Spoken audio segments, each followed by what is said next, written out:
29 तारखेला मालेगाव तालुका पोलीस स्टेशनच्या हद्दीमध्ये मुंबई आग्रा महामार्गावर A1 सागर या हॉटेलच्या समोर 2 संशयित व्यक्ती ह्या आमच्या पेट्रोलिंग पार्टीला आढळल्या.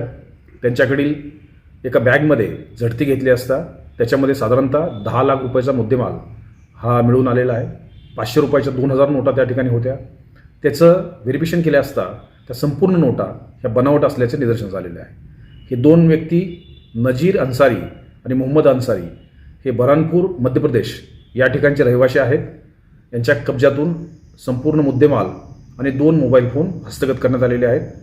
या नोटा मध्य प्रदेशपेक्षा इतर राज्यातून आणलेल्या असाव्यात असा आतापर्यंतच्या तपासामध्ये काही गोष्टी समोर आलेल्या आहेत.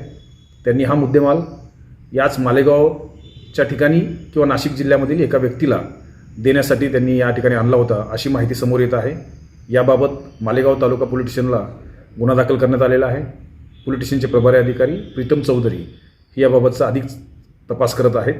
आरोपींना 8 दिवसाचा PCR मिळालेला आहे.